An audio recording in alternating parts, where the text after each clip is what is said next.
not here. Here we go. Okay, got it. So, we're glad you got a copy. yeah, That's one of Bruce's teachers. Yes. Amazing. no. That was Fact Chalk Rinpoche. Bruce's teacher was Namchal Rinpoche. Yeah, but Petchuk is my current teacher. Oh, he is. Oh, okay. Yeah, I didn't realize that.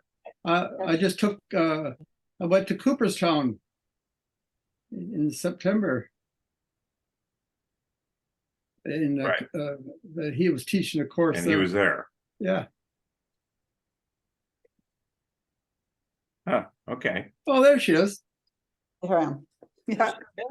Hello. Hi. So what we're going to do tonight was we were pointed out in year 2, at the start of year 2, that we might include more material on the feminine side of things, that a lot of this stuff that we had been covering was very male oriented, and it was. And We didn't have anything on.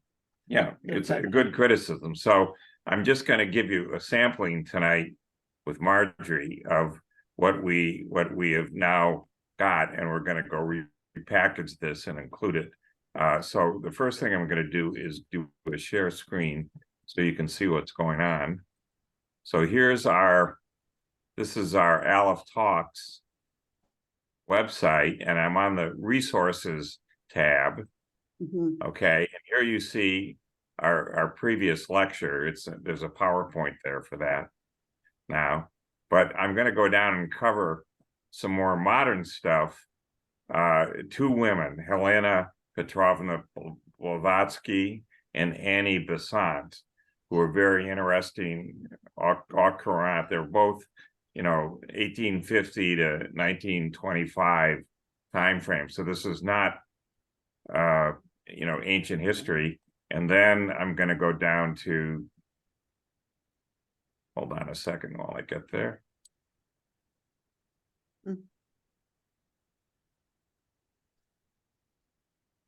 This one, Mysticism, this is going to go back and show, for example, it appears the Torah, the Torah got doctored, and they wrote out the role of women in it, which was absolutely from the get-go critical, and so forth. This is not a minor, thing. Okay, and Christianity is just as bad, as you'll see. So anyway, let me just go back now to, hold on, I have to go. This is a little clumsy, but it's this way I get it done right. These women were both Theosophists, by the way, who were very instrumental in bringing Eastern thought, religion to the West. So here's a picture of Helena Petrovna Blavatsky, okay, and you can see that there's a lot of source material on this, things that she wrote and things that other people wrote as well. But these are The Secret Doctrine and Isis Unveiled, I think, are the 2 books that most people point to when they talk about her. And here is The Roots of Ritualism in Church and Masonry, okay, 1889. So you can see what's going on here. So here we go. She lived, oops, hold on one sec. She lived here for 60 years. Interesting background. She had some sort of upbringing in Russia, and then it's actually now in the Ukraine, Dnipro, the city that she was born in. But she traveled all over the place, okay? And it wasn't clear that she ever went to school, ever. She just taught herself. And what came out of this was she was very much interested in what's called Western esotericism, even as a teenager. And then she started to travel, in 1849. Well, 1849, look, she's born in 1831. So this means she's 18 years old. And she's going off to places, in Tibet, out on, even today, if you went today on the Silk Road, that was the thing that connected China to the Roman Empire, and then Europe in the Middle Ages to China. Even if you went on the Silk Road today, you'd need armed guards. This is not for the faint of heart. Okay, so this is what she's doing at this age, and then she went to India and to the Americas. Okay, both North and South America. Okay. And what she claimed was that she encountered a group of spiritual adepts, which she called the Masters of Ancient Wisdom, who sent her off to Tibet, where they trained her to develop a deeper understanding of the synthesis of religion, philosophy, and science. So she's doing this in her way. We're doing it in our way. But a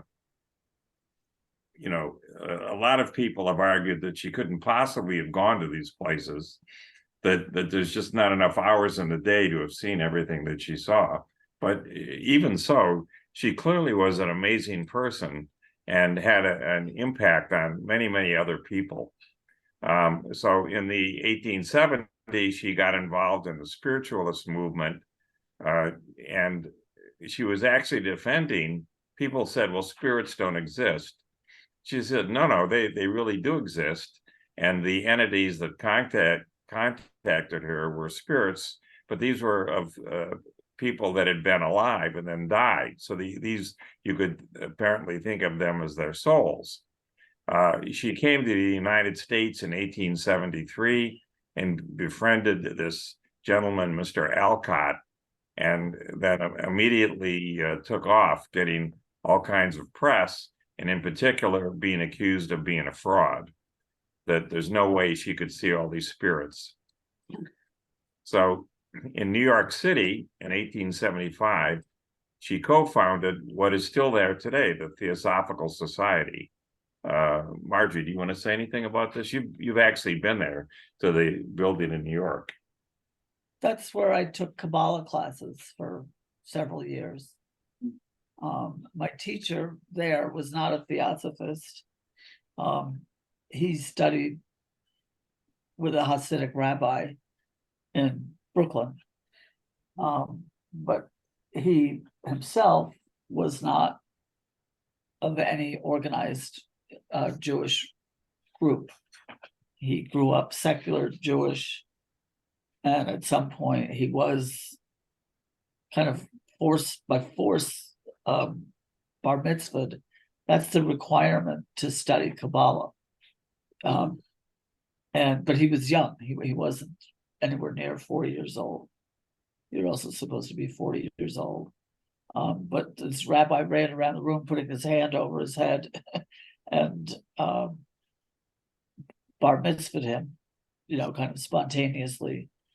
And then he started studying more and more authentic Kabbalah after having been introduced to Western esoteric Kabbalah, which is what the Freemasons do. But it's very different. But he was also very well versed. He was brilliant, very well versed in tarot in particular, and the Western esoteric tradition. So that's why he was a fit for the Theosophical Society. And they really appreciated him. They kept wanting him to be more involved in their theosophical activities, and he kept declining. But they were very gracious hosts to him. The vice president of the group was a part of the class and made sure everything was comfortable for us. They run a very nice, elaborate bookstore downstairs called Quest, which is open to the public. And the room that we held the class in was their library. which is a beautiful wood paneled building. They actually have two townhouses side by side, and on the main floor of one is kind of an auditorium that's open to the public for larger classes. And Where's it? What's the street address like? I think it's 53rd or 52nd. And what? And Lex and Lex? Lex and Okay. 3rd. Well, by Citibank. And I worked at Citibank at the time. So at the headquarters in the corporate document production thing. And so it was just a quick walk around the corner for me to take classes there and often go back to work. And it was an interesting group of people. Some were Jewish. The friend who brought me there was not particularly religious again, but most were not. And he was unusual in that he would teach women. And so there were a lot of women in the class. One classmate, Susan, was a Kundalini yoga teacher from Israel. She was actually finishing up her training. So all kinds of things would come up during the class because he was also teaching us to practice. And at one time I was taking 3 classes a week. And he gave classes at the Open Center and the New School for Social Research. There were more sort of standard academic. There were electives, at the New School, but they were more like art lectures.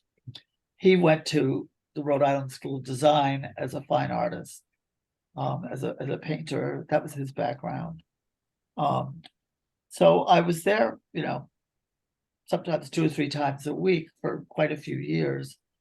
And they were extremely kind, extremely open, and they weren't proselytizing, their perspective at all.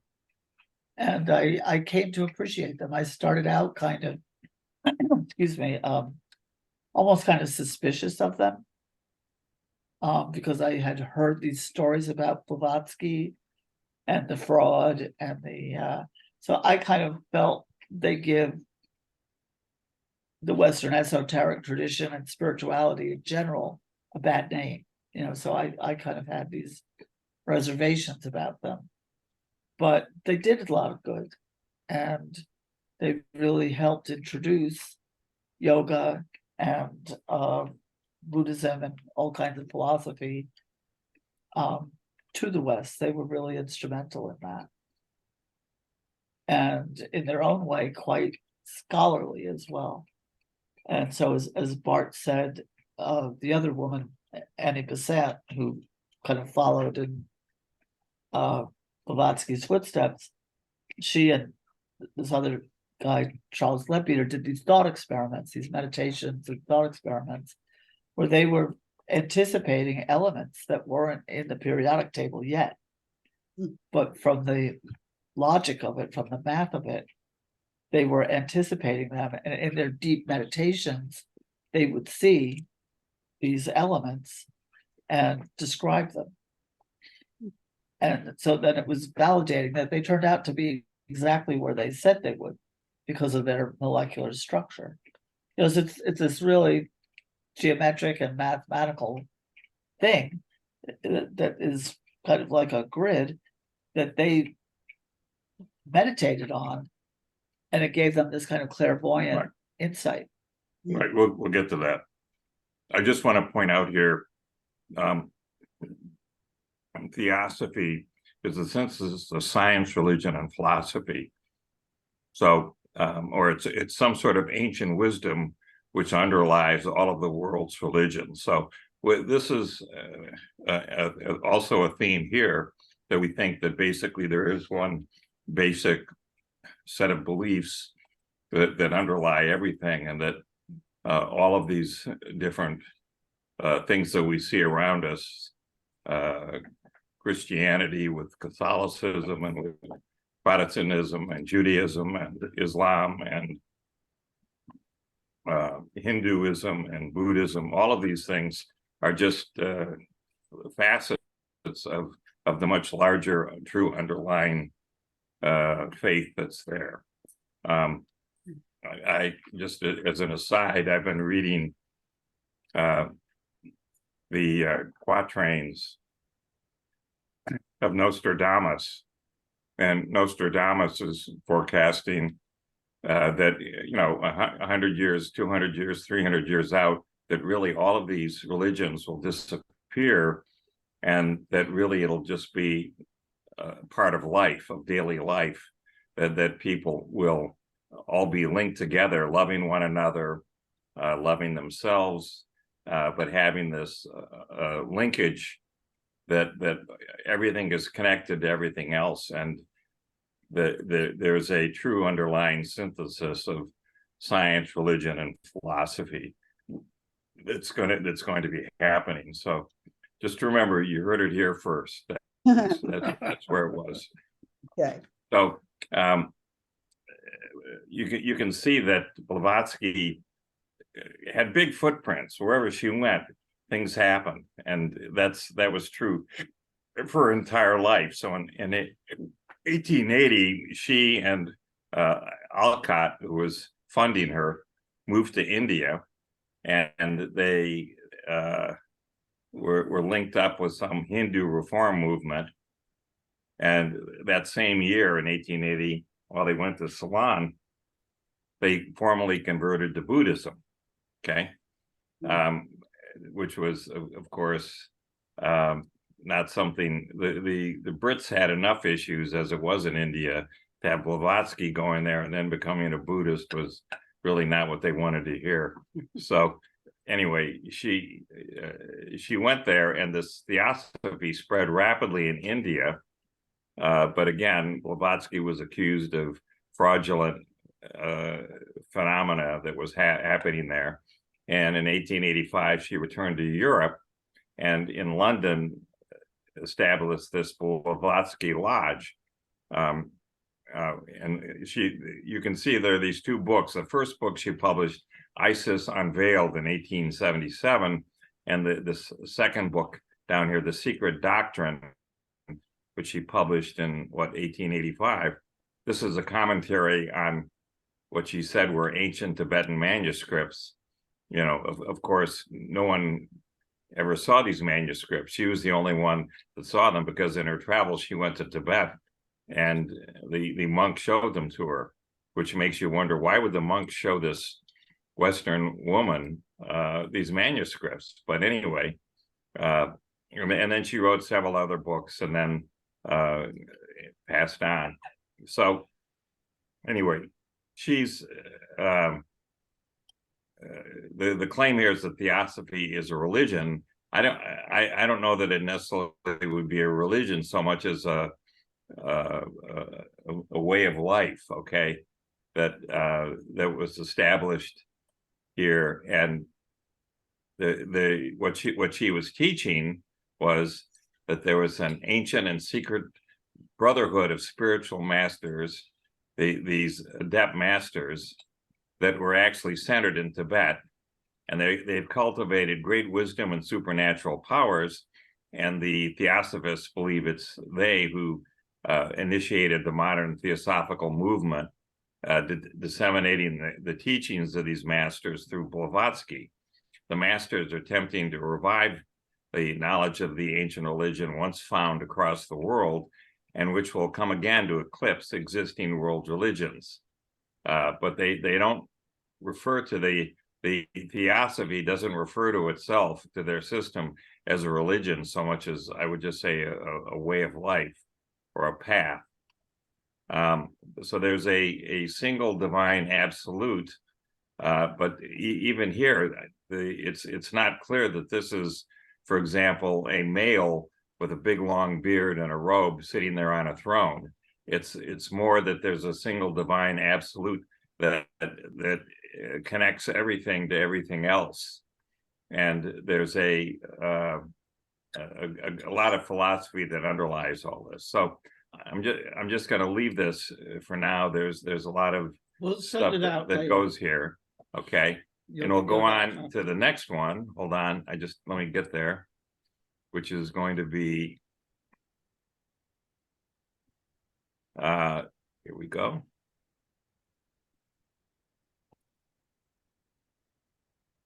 Where Marjorie was going, this is Charles Leadbeater and Annie Besant.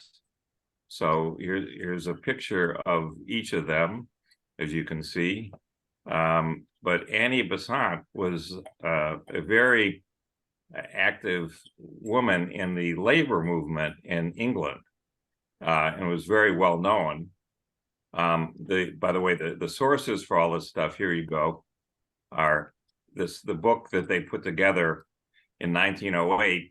They started doing observations of all of the elements that make up the periodic table by going to museums and looking into exhibits of these elements that were typically in glass cases there. And they would look at them, and they would both stand side by side, go into deep meditation, and then actually drill down into the atomic structure of each of these elements.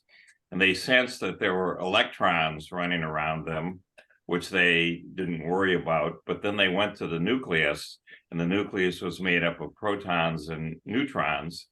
And they would, the reason why they were both doing this was they were cross-checking one another to make sure that they each counted the same number of protons and neutrons. For example, when you deal with something like uranium, uranium has 92 protons in it, and it has 140 neutrons. I mean, you could miscount that very easily if you're just sitting there staring at this in deep meditation. So anyway, one of the people that picked up on this book, Occult Chemistry, is a Brit named Stephen Phillips, who has a website that you can go look at. And he, in the late 1970s, started to check their observations that they made of all these different elements. And, he noticed there were just a few missed observations that they both screwed up on, this one thing here or that one thing there, but, over 99% of it was correct. And this was done way before, in this time frame that we're dealing with here, they started in 1894 and went to 1908, and then they published the book. In this time frame, there was a huge debate about what makes up atoms. People believed that there were atoms, but they didn't know what they were. So one explanation from a very well-known British physicist was that atoms were like gigantic jelly beans, and they just kind of had embedded in them the things that we called electrons, because people could sense the electrons there in the atoms, and that was what it was. And that turned out to be completely dead wrong when another Brit, Rutherford, decided to take a piece of gold foil, and he shot what are basically charged nuclei of the helium atom. They're called alpha particles, but that's really what they are. They have some protons and neutrons. And he noticed that when he shot them at this gold foil, and he looked on the other side of the gold foil, that most of them made it right through. But a few of them ran into something and got deflected. And they didn't get deflected just a small amount. They got deflected like 70, 80 degrees away from where all the rest of them were going, which suggested that the atom nucleus actually was very massive, and was when you banged into it the way these particles did, you could really hit a gong big time. This was something that was incredible. And Rutherford got the Nobel Prize in physics for doing this, for showing that basically atoms are the thing to keep in mind, to give you some scale, is suppose that you went to St. Peter's, and the atom, any atom, they're all roughly the same size for what we're talking about here, would be the size of St. Peter's. Okay, the nucleus would be the size of the chalice sitting on the altar in St. Peter's Basilica. Okay, if you get some idea of how small the nucleus is relative to the size of the atom in doing this.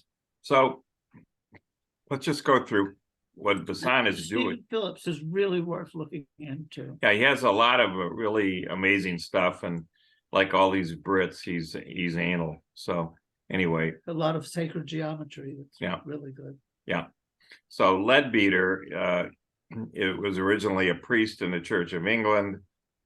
He could no longer handle this. He was much more interested in spiritualism, and so he joined this Theosophical Society. And I think he became president of it at one point, and he's written lots and lots of books. You can get them on Amazon. We're going to concentrate here on Annie Besant. She was a British socialist. Let me get this back here. A British socialist and a theosophist and a women's rights activist. This is, back in the day, okay? And wrote a lot, was a very accomplished orator, educator, and philanthropist. And she supported a lot of both Irish and Indian self-rule. She was a prolific author with over 300 books and pamphlets to her credit. And as an educator, she was the co-founder of the Banaras Hindu University in India, and for 15 years was a public proponent in England of atheism and scientific materialism.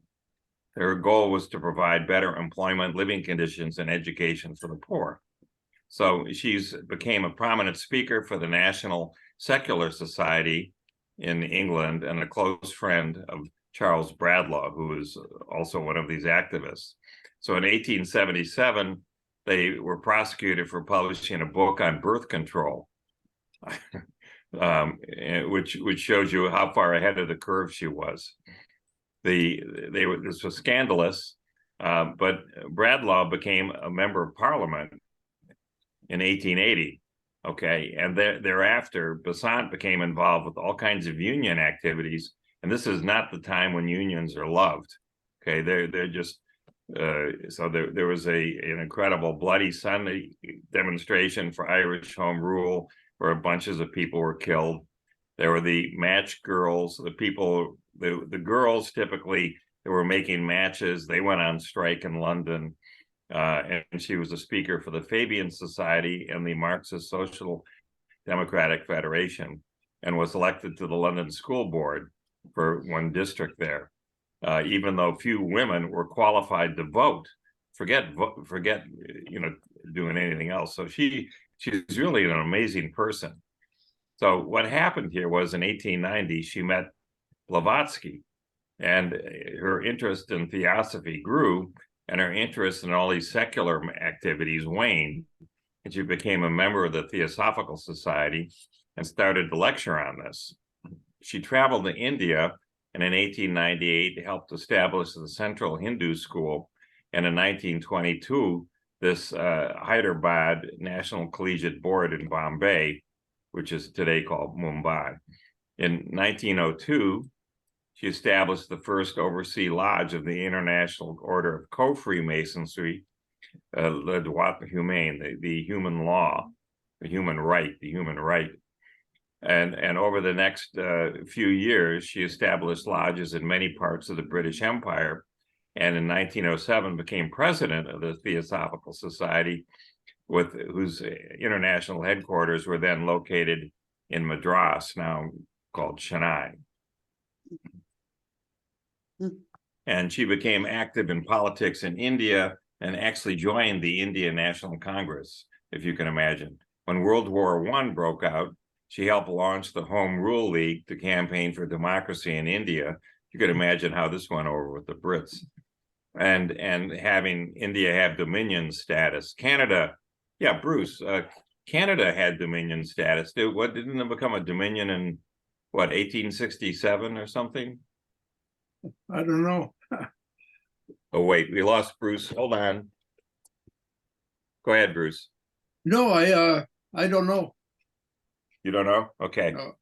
Okay, this is me with my Detroit, Michigan upbringing. Well, I should know, but I don't. Yeah. Anyway, let's see. So then, in the late 1920s, she traveled to India with her adopted son, who she claimed was the new Messiah. And so you'll find all kinds of She stuff. traveled from India to the United Right, States. to the United States with her adopted son. And you'll find all kinds of stuff on him on the web. And he was, you know, you can imagine she's very skilled at getting publicity. And so this guy, I think, was really bothered to have the press climbing all over him, especially when she said that he was the new Messiah and the incarnation of the Buddha. And he finally got fed up with the whole thing and rejected it all in 1929. But after the war, after World War I, she continued to campaign for Indian independence until she died. And so then we went off But into. he ended up in California, and he was one of the really seminal people in bringing yoga and Eastern thought. Right. Yeah. Yoga. Again, that we know as yoga, apparently hit it off with Hollywood, but they deal really with the first, the Yoga Sutras. There's 195 sutras, and they're broken up into 4 books. But what we call yoga, it really only deals with book 1, and they just ignored the rest of the stuff. We didn't, but we'll come back to that when we get there. So anyway, the thing to keep in mind here with Besant and Leadbeater was that with Besant doing all of this stuff, she then carried out all of this work with Leadbeater over 38 years, and going into heavy meditation, and then going into a type of clairvoyance. So clairvoyance means to see clearly. So they focused on down, looking into. They'd go to museums and they'd go look at a case which would have some, for example, iron in it as an element, and they would drill down into the atomic structure of the iron atom, and they would count how many protons and neutrons are in the nucleus of the iron atom. And the one of the things that they discovered in doing this was that most of the iron atoms that they saw had a certain number of protons and neutrons, but there were a few that had some extra neutrons in it, and a very small fraction, and those are called isotopes because they have the same number of protons, and they also have the same number of electrons as any other iron atom. The atom is neutral. The electrons are negative and the protons are positive, so the charges cancel out, but the neutrons have no charge. And so the neutrons created these other nuclei that were led to the notion of isotopes, and they were the ones that actually invented the term isotope. And of course, somebody else got a Nobel Prize in physics for this years after they did it. They also looked at the protons and neutrons and discovered that they were made up of things that today we would call quarks. So there's 3 quarks that go into each proton and 3 other types of quarks that go into each type neutron. And then they looked some more at that, and they saw that each of the quarks was made up of 3 subquarks. But that was it. You're down at the bottom at that point. There's nothing smaller than these subquarks for particles. And so even today, no particle accelerator can confirm the existence of subquarks, but they observe them through this deep clairvoyance, and we have pictures of them, as you'll see. Then just to skip ahead in this a little bit.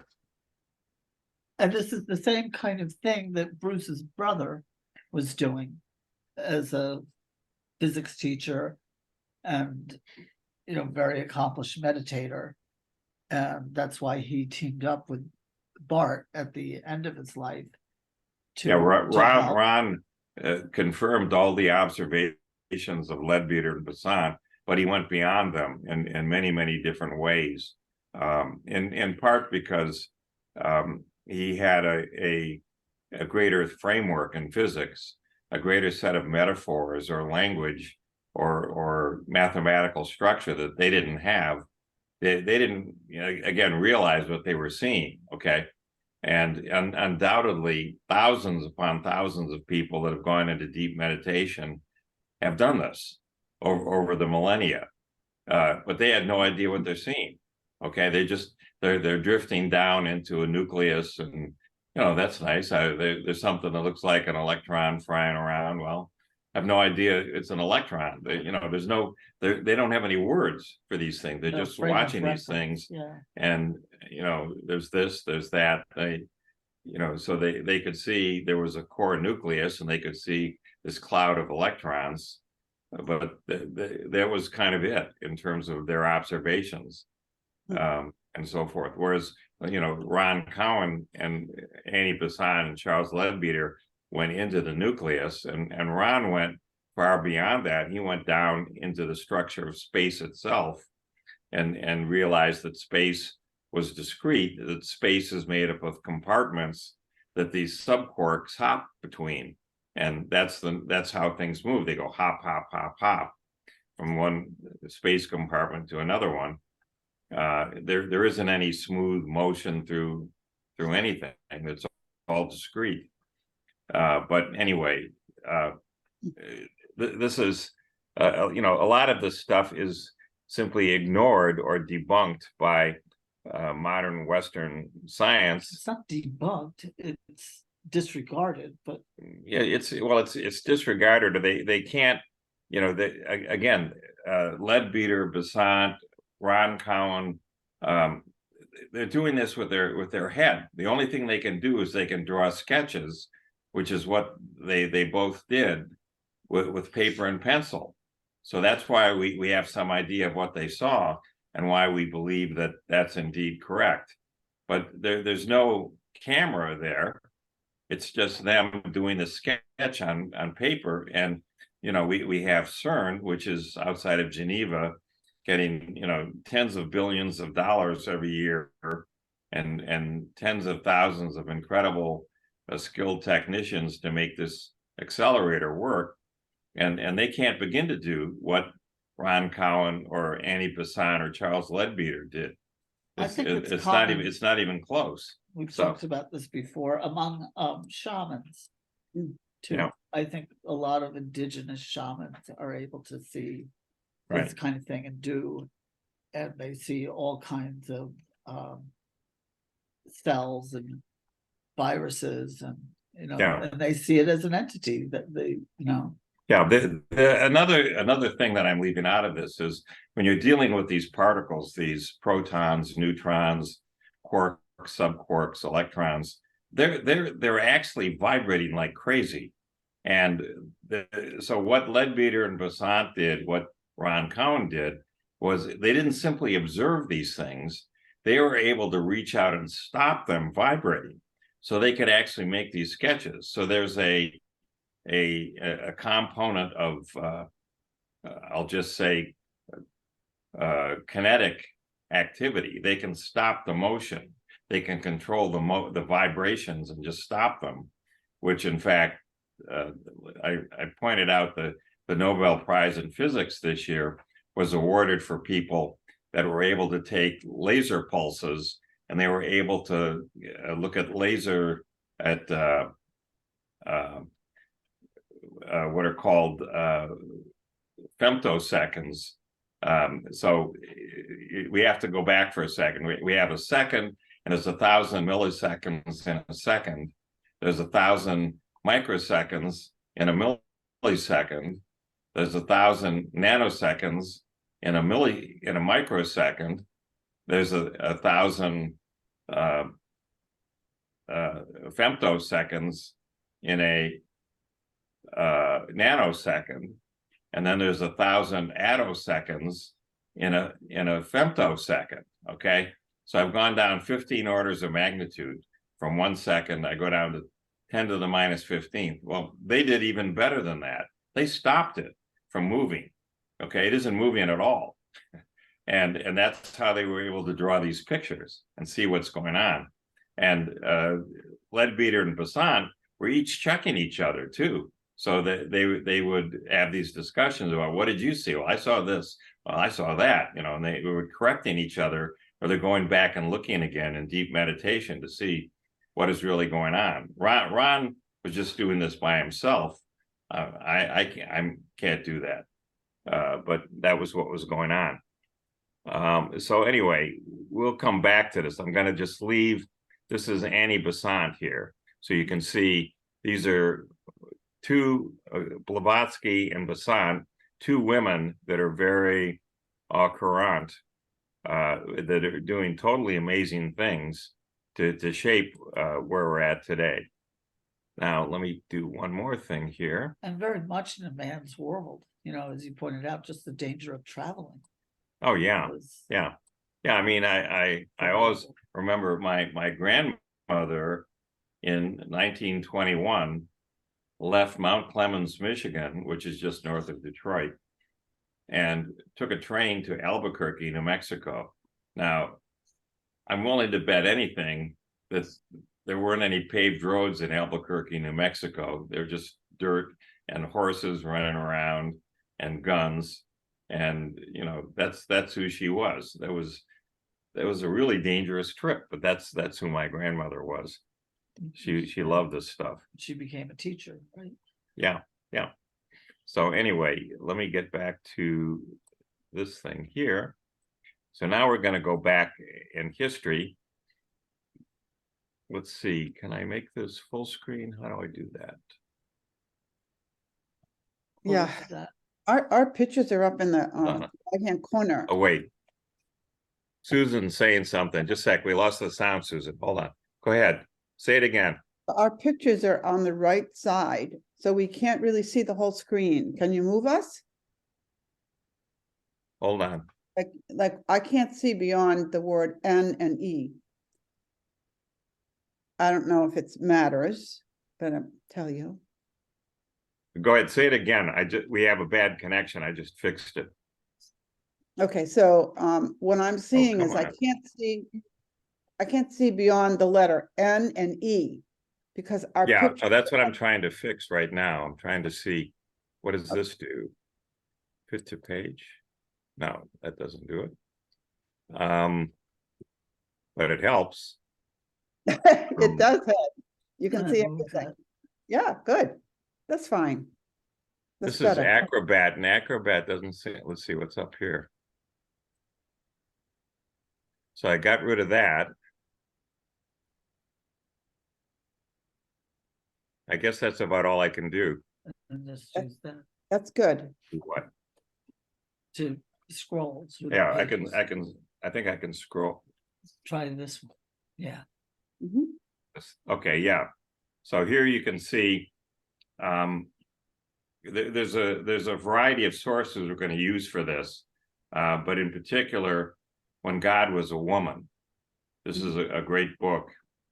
That's the other thing about this class is I think there's synchronicity here in that a lot of this material simply wasn't there 20 years ago, 30 years ago. There's just a lot of things that are published that we have access to now, and the web makes it possible to find these things. So there's a lot of these books, a lot of the things we're going to be dealing with here, with the Dead Sea Scrolls, or any of those things, that just because they found the scrolls, people still have to go translate them and then write up some books interpreting what's going on, and that's what's happened here. So there's lots of activity. So, for example, we have Joseph Campbell here, who wrote the book The Hero with 1,000 Faces. So this woman here wrote The Heroine with 1,001 Faces, taking a shot at Joseph Campbell. Because he kept focusing on men. He was Campbell. I can't remember. He was at a girls' school, wasn't he? He was at Sarah Lawrence. Yeah.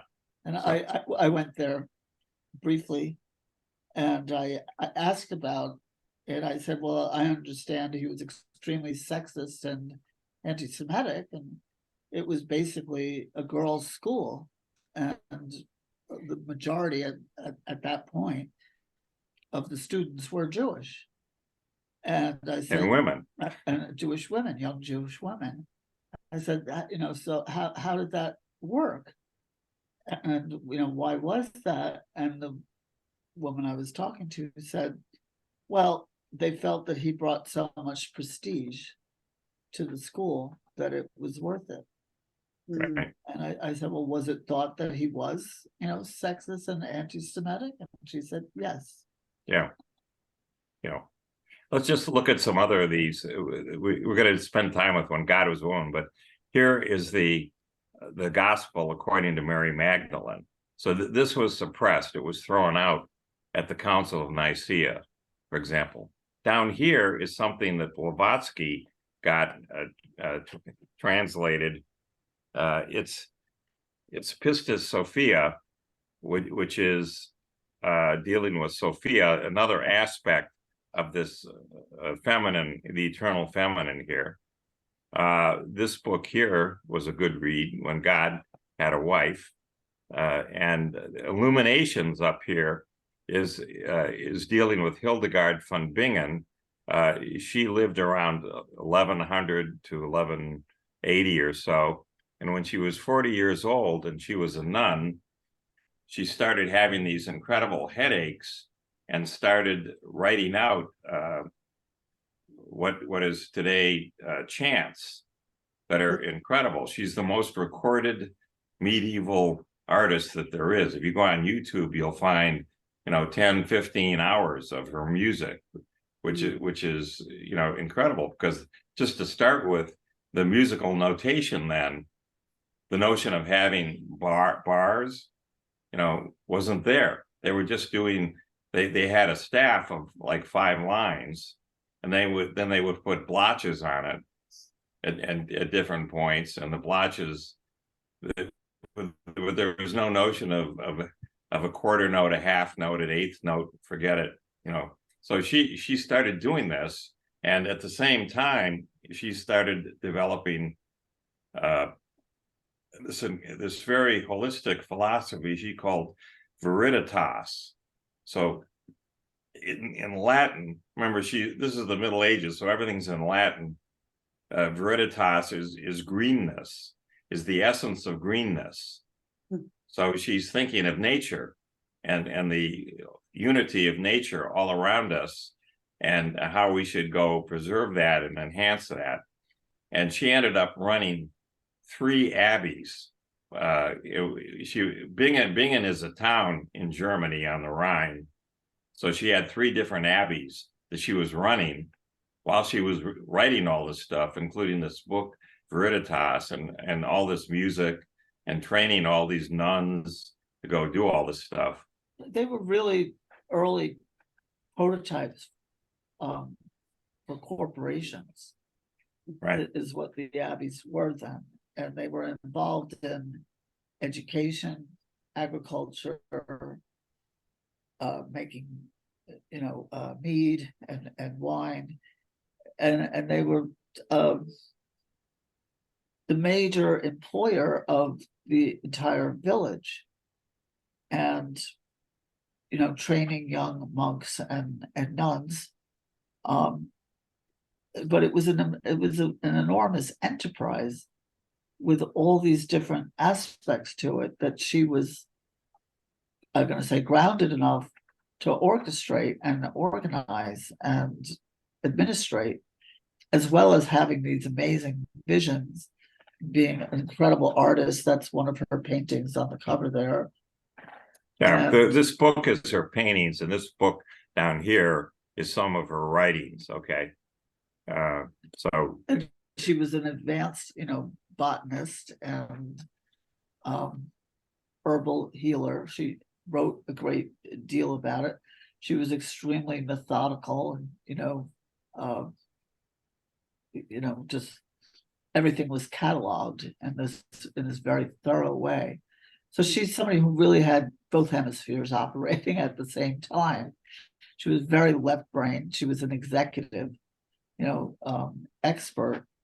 And all these men reported to her, which was very unusual. But she was considered very kind and gentle and loving by everyone. They think now she had some kind of epilepsy. That the seizures that she had right, when she was recording all this stuff, they called it epilepsy, but it could have just been overload, psychic overload from too much hitting her all at once. well, but she managed to record the vision. She managed to represent them in a way that could be translated. But she also was really suffering. She experienced a lot of pain with these migraines. Right. And she just kept going throughout it, for years. and years. But she really took care of people. That comes across in the writings about her. She's considered a saint now. But to me, she's so unusual in that she could do all these things that are normally such male roles. And she did it in a feminine way. She didn't become, women can be just as patriarchal as men. She didn't become hardened by it. She wasn't oppressive. She was still a very kind and gentle healer and spiritual teacher to all the people under her. She was very nurturing from everything that you hear. Sure. Okay. So let's take a look at this. We're dealing here with what's called the Great Year. So every 2,160 years, the North Pole moves a little bit. We have a new North Star as the North Pole precesses around the axis that it's spinning on. And in your lifetime, this would be roughly 1/2 of a degree if you live for, say, 70 years out of 2,160. But this precession was recorded by virtually every single society that we can find, going back to thousands and thousands of years ago. So there's clearly something important about this. There's something that they saw, that this is an important thing to keep track of, and you shouldn't ignore it. Even though they wouldn't say why, it was clearly recorded. So sometimes they would set up sticks on a hillside in the horizon line, and then the head shaman and apprentice would be a few miles away, but that was to measure the degrees of the sunrise as it progressed, and they would watch the east point or the rising point of and move the sticks. But they were measuring it and observing it. They had to walk a few miles to line up those sticks and then go back and watch them and record it all. It was an enormous amount of trouble for something that seems so abstract to us now. But it was a better indicator of when to start, let's say, planting in the spring than the weather.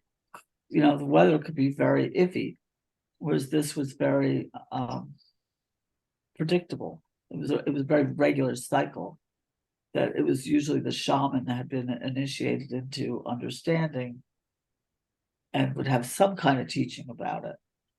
And then it became kind of the province of the church ultimately.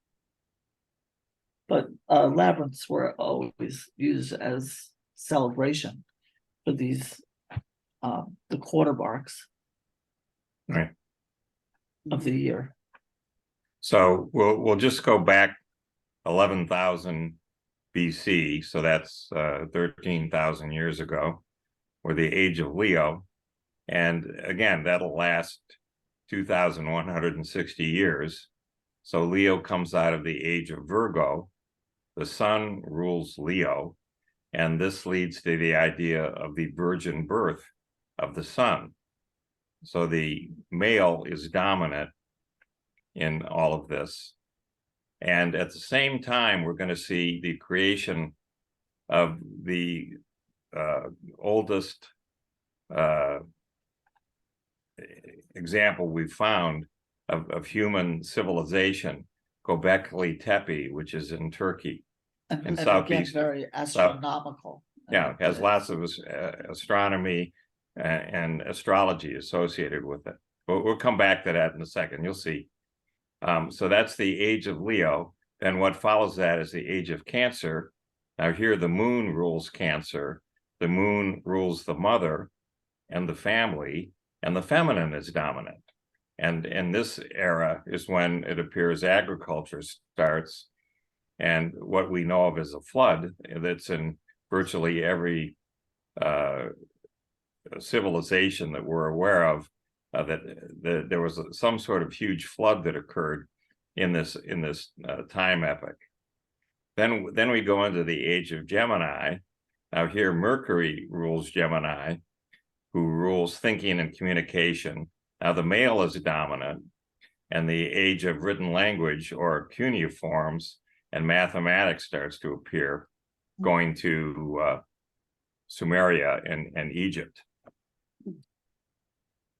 We go to the Torah, and the Torah tells us about El, the god that was worshipped, along with his wife Asherah. And there were many other entities, deities there, such as Baal. So El had 700 wives and 300 concubines. So he was pretty busy, I'd say. 365 days in a year, you figure it out. El blessed 70 different tribes of man that scattered over all the earth. One of those was the Hebrew tribe led by Yahweh. So there's another 69 tribes that we lost track of. The Hebrew tribe had several factions. What else is new with Jews? With everybody. Yeah, with everybody. So one was led by Ephraim, the second by Judah, and the group led by Ephraim was the dominant group, but the group led by Judah overtook them and became dominant, which is where we get the term Jewish, Judah. Moses was told by Yahweh to worship only Yahweh because the Hebrew tribe was worshiping Baal and Asherah and other entities. So here we have the female Asherah here, and Moses was told to drop this. Asherah was symbolized by a tree. Well, we have the tree of knowledge, the tree of good and evil in Eden. And so this tree nurtures us and raises us up. But the Torah just drops, there's really no role for Asherah here, even though Asherah is the wife of El, and El is the one who's driving this whole thing. So there's this whole pantheon of Hebrew goddesses. There's a goddess of fertility and childbirth, which I believe is Asherah, but there's many others. Okay, lots of other goddesses, and there's an attempt here to show. And there's a 20th century discovery of a Hebrew temple that's dedicated to both Yahweh and the warrior god Anat. Okay, no idea, where this came about, but it's clear that in Hebrew worship there were both male and female gods. That much people don't argue over. It's just that the female god somehow got dropped. And the issue we have here is Jesus, and he had a great rival, Simon Magus, who were attempting to restore the ancient goddess worshiping religion of the Israelites. So here we see Jesus actively involved in the feminine side of things, which we'll come back to. Here's a picture of Göbekli Tepe. It was discovered. It was actually built and then when they finished it around apparently 8,000 BC, they buried it. Okay, so it wasn't an accident that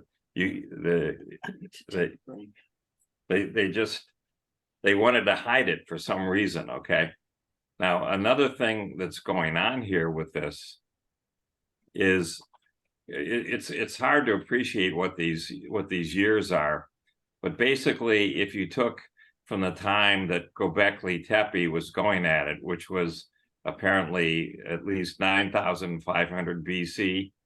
Okay, if I looked at the start of Göbekli Tepe to when the pyramids were built, that's greater than the time period from the pyramids to today. That's how far back this is. This is not, these numbers just kind of leave you cold. You just look at them, but you can see that the number of years involved here is incredible. And yet this whole thing was buried. It was discovered apparently in the, I want to say 1990s. We'll come to that. But there's a whole bunch of 50-foot tall or 15-meter rectangular buildings and quarries and cisterns and so forth that are here.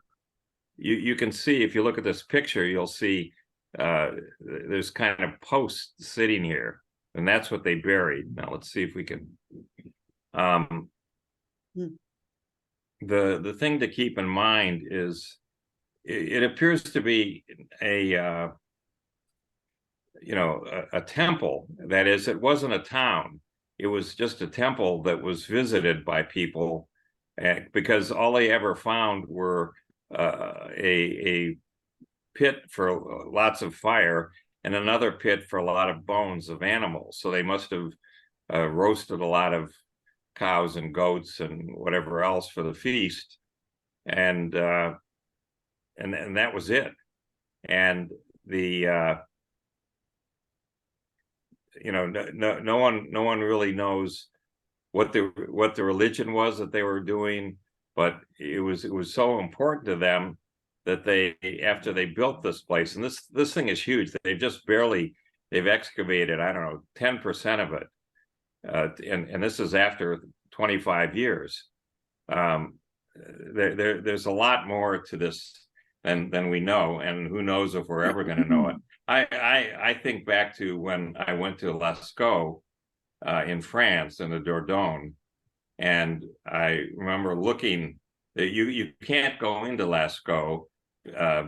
It's been closed off because there was too many tourists going there, and their breath generated carbon dioxide, which started to interact with the colors that were there, and they started to lose the paintings that were there. But these are I remember very clearly looking at what would be a stone in a wall of this cave in Lascaux, and the stone was such that there's a depression there, and that's where the artist painted an eyeball, the eye of a bull. Okay, and then he put in the eye socket around it. He painted that in, and then the rock that's coming out, this gave him the haunch for the bull.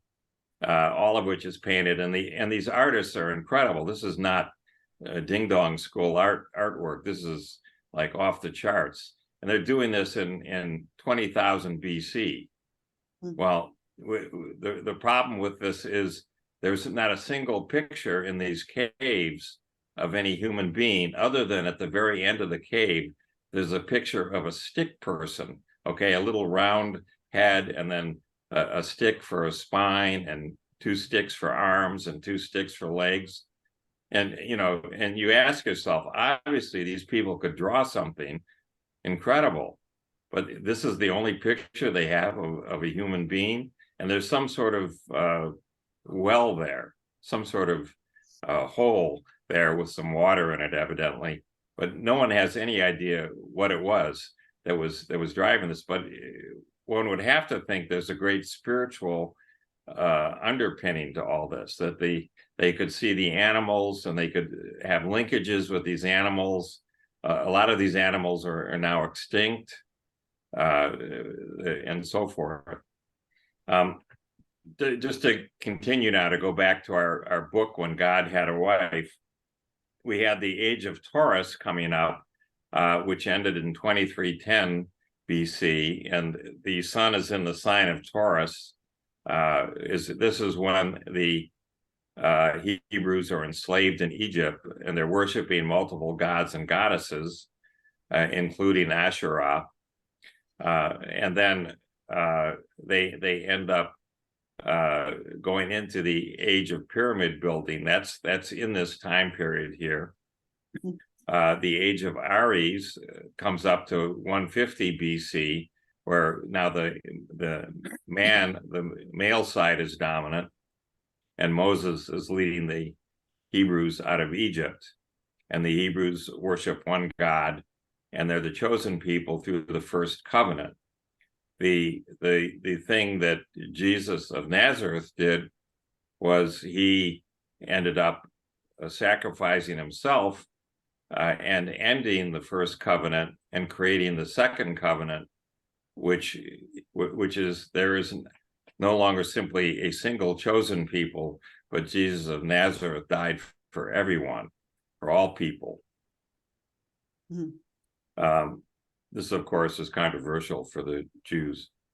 The age of Pisces is really the age that encompassed, Jesus of Nazareth. This is when he was born, and he was the avatar of the age of Pisces. And this leads into our current age, the age of Aquarius, where the masculine becomes dominant.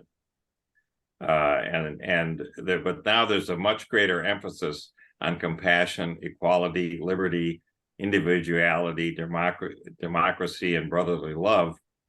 And precursors for this are the American and French revolutions. So I'm just going to skip over this in the interest of time. There's two other faiths we touched on here: Manichaeism, which showed up in the 3rd century AD, and had its own activities, and it was actually very prominent up until like the 7th century. It went up against Christianity, and was very much a rival to Christianity, and until it was displaced by Islam. And so forth. So that's in here. And Mithraism, which is another one of these, a Roman mystery religion that came up, that had a very complex system. We're going to skip over this, but you end up with these symbologies here. So, for example, we have this set of symbols for Mithraism, and in Celtic, this is from the book of Kells here. These are the 4 beasts here. These are both very much Christian. You can see there's a different set of symbolism there, and so forth. So I'm going to skip through this. You can read all this. But the key thing here is that the ancient Israelites venerated several deities besides just Yahweh, including Asherah, Yahweh's wife. And she was worshipped openly in the temple in Jerusalem. And then after the reforms of the prophet Jeremiah and the other King Josiah, the Yahweh alone was recognized, and history was rewritten to get rid of Asherah, is what it appears happened, okay? And this has now become a heresy. The status of women were downgraded, and on and on. But we go back to, in the beginning, God was a woman. When we read in the book of Genesis, what do we see? We see that the first thing God did was create a woman. And then it took one of the ribs to go make a man. So the woman was there first, or to put it differently, God was the woman, and so forth. But the thing about this is, there's just been a thing of women being bought and sold as property or traded in the marketplace, or inheriting title and land, is really not that common. Okay, a lot of these things appear to have been just rewritten over the millennia. And in particular, we have the fall of Adam and Eve, and of course they blame a lot of this on Eve, because she was the one who took the apple. So we come now to the Gospel of Mary Magdalene, which is in I believe, I want to say 1100 AD. This one Catholic Pope decided to say that Mary Magdalene was a prostitute. I have no idea where he got this from, but it appears that the story of Jesus of Nazareth is very much linked to the story of Mary Magdalene. We know that Jesus was born. Initially, Herod was killing all the firstborn boys in the area, and so he had to flee with his parents to Egypt for a couple of years till Herod died. Then he came back, and evidently Jesus, along with his cousin John, who became John the Baptist, were educated as Essenes. The Essenes are the most mystic of all of the Jewish sects, and Jesus of Nazareth apparently was just an outstanding student and raced through everything in sight, just gobbling up anything he could learn there. And the other thing that happened was that Jesus's father, Joseph, was much older than his wife Mary. His first wife of Joseph had died, and when he married Mary, Mary was probably only, who knows, 14, 15 when Jesus was born. And in those days, to live to be 40 or 50 was pushing the envelope. So Joseph died. Now, there was an uncle, though, named Joseph of Arimathea. And Joseph of Arimathea was the one who took Jesus under his wing and was incredibly wealthy. Joseph of Arimathea ended up owning the tin mines that were in Cornwall. Well, Cornwall's in southern England. So Joseph of Arimathea had a fleet of boats that went over to England and got the tin, and then went back all through the Mediterranean and went out on the Silk Road and took it off to Persia and into China even. So over time, what happened was Joseph of Arimathea took Jesus of Nazareth on these trips, evidently. So Jesus went to Cornwall, and he went all through the Mediterranean, was exposed to many other cultures and faiths. He went to, with Joseph of Arimathea, took him over to India, evidently, and he, when he was 18 years old, he went on the Silk Road. These are the hidden years of Jesus. Probably not even 18, much younger than that. There's 18 years that are hidden from ages 12 to age 30 for Jesus. So in those years is when he apparently went to India and also to Tibet, where he learned about Buddhism, Hinduism, and various other faiths that were out there. And he learned how to craft his message. So he came back, and at age 30, he started to gather together and start his teachings. So we see that he, first of all, he was baptized by John. In fact, when John saw him, he said, "Should I baptize you, or should you baptize me? Because you're the one that's going to be showing the way." But they decided that John would baptize Jesus. So he went ahead and did that. Then Jesus went out and he recruited his apostles. Evidently, he recruited two types of apostles. He recruited the male apostles that we hear about, which are the fishermen by and large, but he also recruited female. And Mary of Magdalene was one of these, okay? And when one time Peter, when you read in the book of the Gospel of Mary Magdalene, Peter went and he asked Mary Magdalene, well, you're spending all this time with Jesus of Nazareth. What is he teaching you? She started to tell him, and he said, well, he doesn't teach us any of that. And what Jesus had done was he'd crafted two stories. One story, which he had his male disciples going out and disseminating, which were in part these parables. The parables are very easy to understand. The tale of the Good Samaritan, the prodigal son, okay, or the turning of water into wine, and so on. So he had all of these parables that everybody could understand. They're catchy, they're very easy, there's a story and so forth.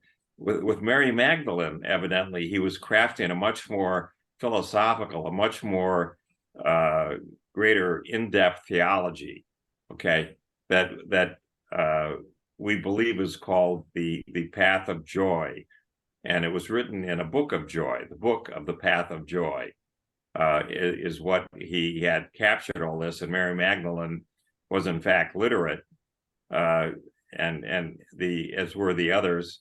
And so when Jesus finally got around to having the apostles go out to preach, the men and the women all went out in different places to do things. Okay. So this is interesting. What happened here, evidently, is that Mary Magdalene, after Jesus was crucified, was put on a boat with Joseph of Arimathea. But Joseph of Arimathea was so rich and powerful that they didn't want to simply butcher him like they did with Jesus. So they put him on a boat with no sails and no oars. And they said, well, you'll just smash on the rocks somewhere in the Mediterranean. And they pushed the boat off. Well, the boat ends up in Nice, okay, in the Côte d'Azur. And they're all safe and sound there. And what happens over time is that Mary Magdalene stays there, and they continue to preach the message that Jesus of Nazareth had taught them. And we'll see this later on when we come up against the Cathars. The Cathars are the ones that embodied the true teachings of Jesus of Nazareth. And of course, this led to all kinds of things, which we'll see. But the gospel that Mary's dealing with here is radical love. That's at the very heart of everything. That people are not sinful. We have free will, but we're not to feel ashamed or unworthy for being human. Our purpose is to learn to be a true human being, to love yourself, to love your neighbor, to be a person who's remembered that. We have a lot of issues with the life that we're in, but we're here to learn. And we have the soul here that has no limits. The soul is going to live forever. In fact, the notion of incarnation and reincarnation, it was a core precept of the Essenes, where Jesus of Nazareth was.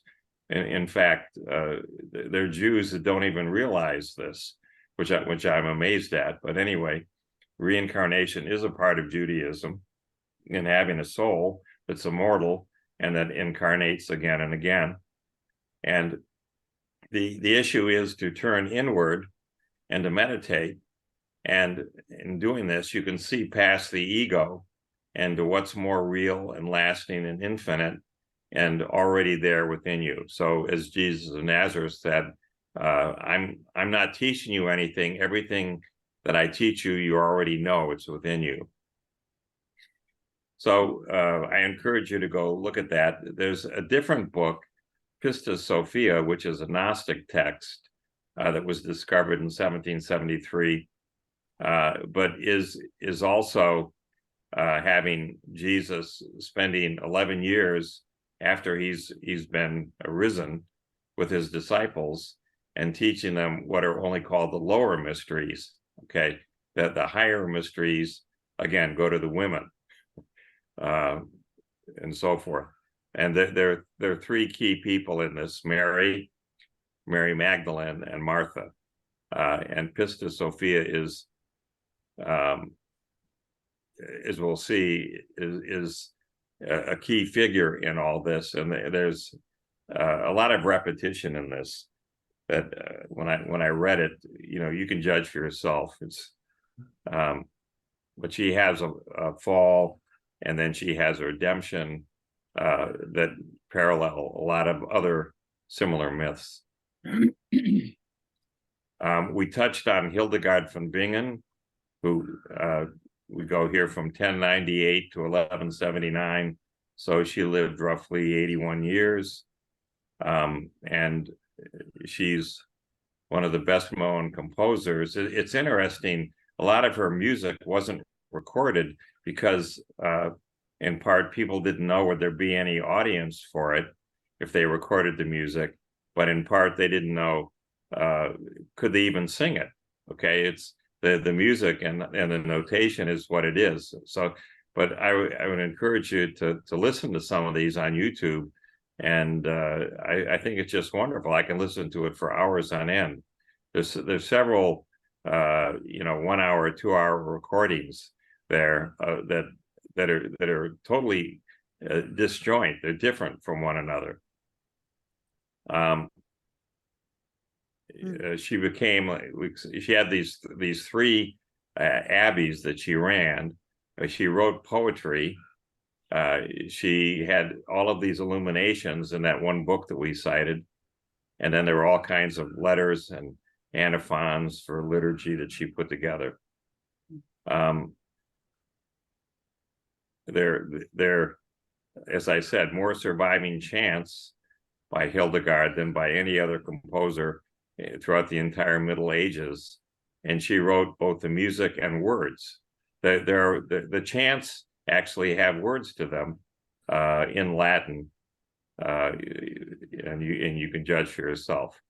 And she invented her own language, lingua ignota, because she had so much time on her hands. I can't imagine where she's doing all these things. She wrote a morality play here, and she had these visions starting at age 42 where God instructed her to write down that which you see and hear, and she became physically ill doing this. But the visions were recorded in this book that caused all of the sufferings. We'll skip through this so you can see. Lots and lots of here's the viriditas, which is this greenness. She used this to symbolize spiritual and physical health as a reflection of the divine word, and so forth. And that takes us up now to other people. So there's a lot of, I'll just say, lesser known, more minor women, but there's no shortage of women doing amazing things. So we have Saint Catherine of Siena, who's one of only two women patron saints in Italy. So she must have been truly amazing. She made peace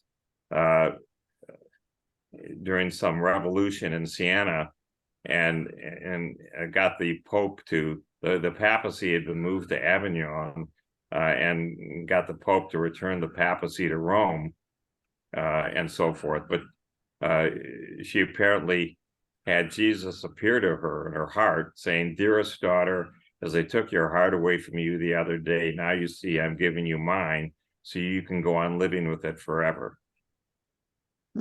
Joan of Arc is well known as a peasant in France who at age 18 believed God had chosen her to lead France to victory. She ended up defeating the English and their allies, the Burgundians. Unfortunately, she was captured and then tried for heresy and burned at the stake at age 19. Saint Teresa of Avila was born in Spain, and had she is ended up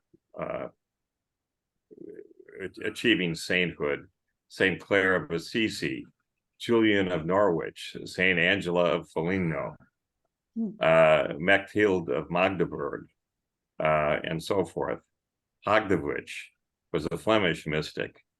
And then we get to the Cathars. So I'm just going to spend a little time on this, and then this will be the end of the class. So you can see in the red part of the map there where the Cathars are. This apparently is where Joseph of Arimathea and Mary Magdalene landed with their boat. And the Cathars, as part of their faith, ended up having women as the priests. And the women would lead services where they would take some of this book, the Path of Joy, that Jesus and Mary Magdalene had crafted, and they would read pieces of it, and that would be then discussed in the services that they had. And the end result was that this area was very prosperous. People were very happy. They, in fact, were growing in wealth, and they were expanding. And those are all the wrong things to do when you have the King of France, who's broke, and the Pope, who's broke. And they both looked at this pile of money with the Cathars and said, we got to go take this over. So what happened was that the sect flourished in the 1100s, but it was viewed as they were called Albigensians as opposed to Cathars, because there was a town there of Albi, which I've been to. It's a nice little town, and the Cathars' beliefs came to them through they basically have a cover story here where they think it came out of Manichaeism, but actually it appears to have come from Mary Magdalene and Jesus of Nazareth through this book, The Path of Joy, Path of Love. And so what happened here was there was a set of or a hierarchy here of things that they created, and the purpose of life was to renounce all these pleasures and enticements of the world, and through repeated incarnation make one's way back to heaven. And so there were three classes here: the perfecti, those who renounced the world, which are the priests and bishops. These are primarily women. The credentes, the believers who still interacted with the world, would work toward renunciation, and then the sympathizers were the non-believers, but those are the ones who aided and supported the communities. So the teachings of the Catholic Church were rejected as immoral, and most of the books in the Bible were viewed as inspired by Satan. That's, supposedly what they said. You have to remember that when the Catholic Church got done, they'd killed all the Cathars. So all of this was written by the Catholics. And of course, I suspect they had the worst motives for doing this. But the end result was that they were declared as heretics. And there was the first crusade was created from 1209 to 1229. They went through all of the area we saw there on the map and butchered everybody in sight. There wasn't a single Cathar left standing. And then as if this were not enough to create this first crusade, the Pope decided to create the Inquisition. So there were those that they wanted to ferret out who were still believers in being Cathars. And of course, they would get burned at the stake or beheaded or whatever. And so it wasn't one of the better chapters in the history of the Catholic Church, but that's what happened. The other thing to keep in mind here is there's a lot of other movements here, as you can see. I'm just skipping over them, but there's lots and lots of other things here. That all of this stuff was thrown out with the Cathars at the Council of Nicaea in 325, where Constantine, as the Christian emperor of the Roman Empire, wanted to have a standard orthodoxy, a standard canon. And so all of the things that we're talking about, like the book that we're talking about from Jesus and Mary Magdalene, the Path of Love, that was clearly thrown out. You can't have that, and so forth. So the feminine principle in the divine God was both male and female, and Sophia was the female aspect of this, and that was where the wisdom was. It's not with the men, and that encouraged equality of sexes in the Cathar communities. The notion of reincarnation, a soul would be continually reborn until it renounced the world completely and escaped incarnation, that it finally had enough enlightenment. And then the existence of two deities, this is their view, one good and one evil, who are in constant state of war, and the purpose of life was to serve the good and escape from the cycle of rebirth and death to return home to God. They were by and large vegetarian, but they did eat some fish, for example. Celibacy was encouraged. There's a lot of dignity of manual labor, and there was conditions where suicide made sense. There was a book which was discovered, the Book of Two Principles. We believe that this is a piece of this book that Jesus and Mary Magdalene came up with, the Path of Love. And again, all of this is written by the winners, the Catholics. So you have to take this with a grain of salt, but it's all here. And with that, I'm going to just skip through. There's a lot of things here on this because I thought it was fascinating. We just close with Joseph Campbell and the hero with 1,000 faces. Here's the heroine with 1,001 faces. All of this notion of these attributes or traits that make up an individual character. Yeah, so you have a mix of these, and so it goes. So that's it for tonight. Are there any questions? I'll send this out, but we're trying to have the feminine side of things get equal footing with the male side of things. So a lot of the other materials, that's one reason why we started off with this here, as opposed to you saw it was later on in the course. We're going to go integrate this into the course through all the different modules that are there, try and make sure that we have the balance that we think we ought to have. So questions, comments, anything whatsoever. I'll send out a recording. I'll send out the PowerPoint, so everybody has that. There's the source material there that we've got, which I've enjoyed reading. It's amazing, stories there that just never get taught. That are, I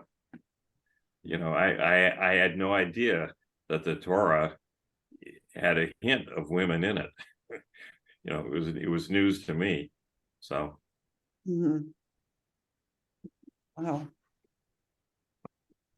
Are you keeping up with all that? Yeah. Okay. A lot. I will let you go. Have a good night, and watch for the recording. Have a good. Okay. Bye-bye. Bye.